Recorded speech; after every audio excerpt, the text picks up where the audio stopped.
Bonjour.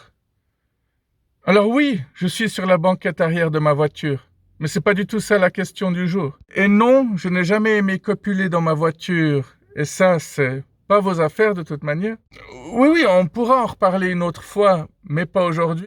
Alors je suis un peu troublé et pris de court, donc je vous avais dit lundi que je ferais une vidéo tous les jours, or j'en ai pas fait hier, et aujourd'hui quelqu'un m'a dit qu'il a pas encore rattrapé mes 5 dernières vidéos, un truc du style. Alors du coup, la grande question vient, est-ce que je fais une vidéo aujourd'hui? Est-ce que j'en fais une demain? Est-ce que j'en fais une samedi pour rattraper celle que j'ai pas mis hier? Aujourd'hui, j'ai décidé de faire une vidéo retour dans mon passé. Et c'est parti!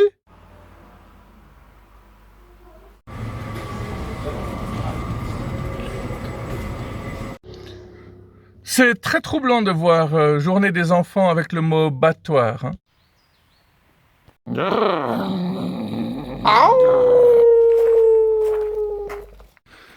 Moi, j'ai appris qu'on n'a pas le droit de téléphoner pendant qu'on fait du vélo non plus. Hein. C'est tout aussi dangereux que si on conduit en téléphonant.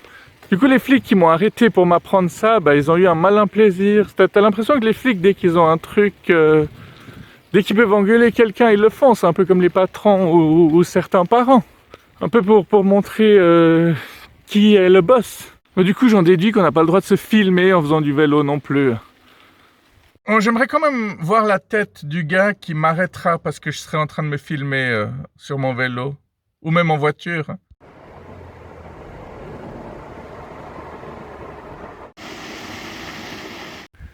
Il y a de la musique qu'on met quand on fait l'amour avec quelqu'un. Et il y a d'autres musiques qu'on met quand on est en train de chier aux toilettes.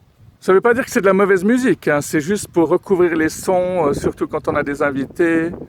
Ah, j'avais déjà dit un truc de style, vous vous souvenez? J'avais dit quand on va aux toilettes... Merde, qu'est-ce que j'avais dit déjà? Je me trouble moi-même, quoi, c'est dingue.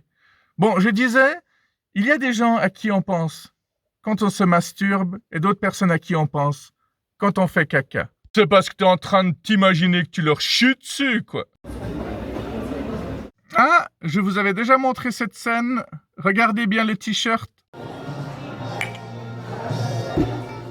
Bon, il est temps que je vous raconte l'histoire de ce t-shirt. J'étais allé à Londres, j'étais allé à Camden Town, j'avais flashé sur ce t-shirt et je voulais absolument l'acheter.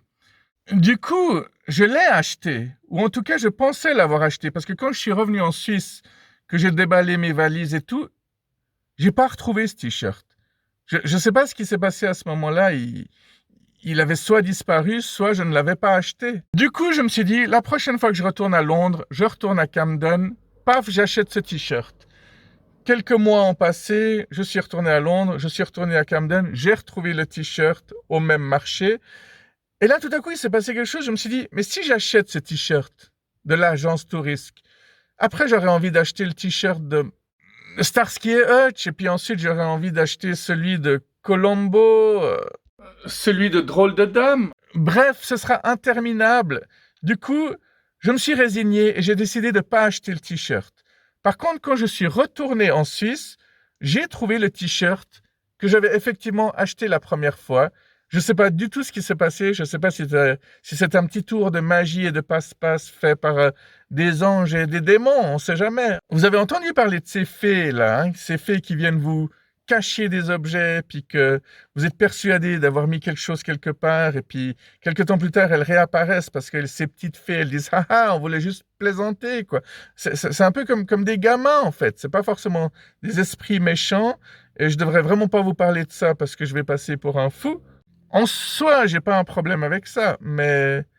Bon, bref, ce qu'il faut savoir, c'est que les fées, c'est pas forcément sympa, c'est très taquin. Hein. Non, j'ai pas dit qu'elles faisaient le tapin, je disais qu'elles étaient très coquines. Ouais, bref. Passons à l'image suivante.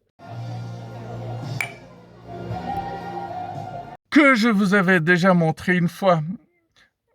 Il faut vraiment que je me structure, parce que là, je me rends compte que des fois, je vous parle d'un sujet dont j'avais l'intention de vous parler dans une autre vidéo. Et c'est ainsi que je m'éparpille, et c'est pas forcément très bien, j'aurais besoin d'un peu plus de structure.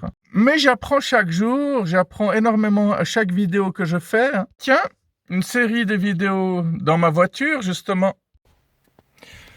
Quand quelqu'un fête son anniversaire, on lui demande toujours ça fait quel effet d'avoir tel âge. La vérité, c'est que ça change absolument rien. Quand t'as 18 ans, quand t'as 20 ans, ça change rien. C'est pas beaucoup plus incroyable d'avoir 18 ans que d'avoir 17 ans. Puis tous ces trucs qu'on dit qu'on va faire, on dit qu'on va quitter les parents dès qu'on a 18 ans, mais que dalle, il y en a qui restent jusqu'à leurs 25 ans chez leurs parents. Les parents, ils tiennent plus facilement leurs promesses. Quand ils disent « je vais te foutre à la porte quand tu auras 18 ans », en général, ils le font. Bon, avec cette nouvelle génération d'enfants rois, je sais pas si ça se fait vraiment encore comme ça. C'est marrant les enfants rois parce qu'il y a des grands-parents qui ont des paroles du style les enfants qui crient, c'est parce qu'ils sont mal éduqués. Moi, je pense qu'il leur faut une bonne correction. Pourtant, ces grands-parents-là, ils évitent toujours que l'enfant y crise. Alors, du coup, si l'enfant demande une glace au petit déjeuner, ils vont la lui donner. Ils vont tout faire pour qu'il n'y ait pas de crise. Quand l'enfant a 2-3 ans, ça va, mais quand il en aura 10 de plus, ce sera pas forcément toujours aussi marrant. Je vais bientôt faire une vidéo que sur les enfants. C'est une bonne idée. Bah du coup, je pourrais la faire la semaine prochaine. Ah tiens, il fait de plus en plus sombre là. Bon, en général, une vidéo ne suffit jamais pour traiter d'un sujet que je lance. Il en faut toujours 2-3 minimum. Ouais, ça n'a toujours pas changé. J'ai toujours été très bon pour les débats, pour lancer les débats, pas pour les animer. Je suis quelqu'un d'assez entre-gens. Quand deux personnes se rencontrent, qui appartiennent à mon cercle de connaissances, j'arrive souvent à lancer un sujet et les deux personnes se mettent à débattre, tandis que moi, je m'éclipse. D'ailleurs, les gens qui me connaissent bien, ils savent très bien qu'ils peuvent passer un très long moment avec moi, une très longue soirée avec moi, et ils constatent que je prends pas tellement la parole, mais je place 2-3 questions qui font que les gens débattent entre eux. Ouais, c'est bizarre. En fait, je suis très très discret dans la vraie vie et je le suis pas du tout sur YouTube, en fait. Souvent, quand je suis dans un groupe de personnes qui se connaissent pas, je sors toujours du lot parce que je joue avec mon côté sûr de moi alors que, en fait, je le suis pas du tout. J'en mets plein la vue aux gens en général. En début de soirée, c'est comme si je lançais... C'est comme si je faisais le contraire de Rammstein. Je commence par la pyrotechnique au lieu de finir par la pyrotechnique. Et souvent, les gens ont cette image de moi, le gars qui est sûr de lui, alors que pas du tout. On pense aussi que je suis quelqu'un de très drôle, alors que pas du tout non plus. Et en fin de soirée, je disparais, j'ai plus rien à dire. Ça m'arrive même de me retrouver à des soirées où il y a plein de personnes, et en fin de soirée, ils me disent « Mais t'as pas du tout parlé, toi ?» Ouais, les gens les plus timides sont pas forcément ceux qu'on croit. Et je vais terminer là-dessus.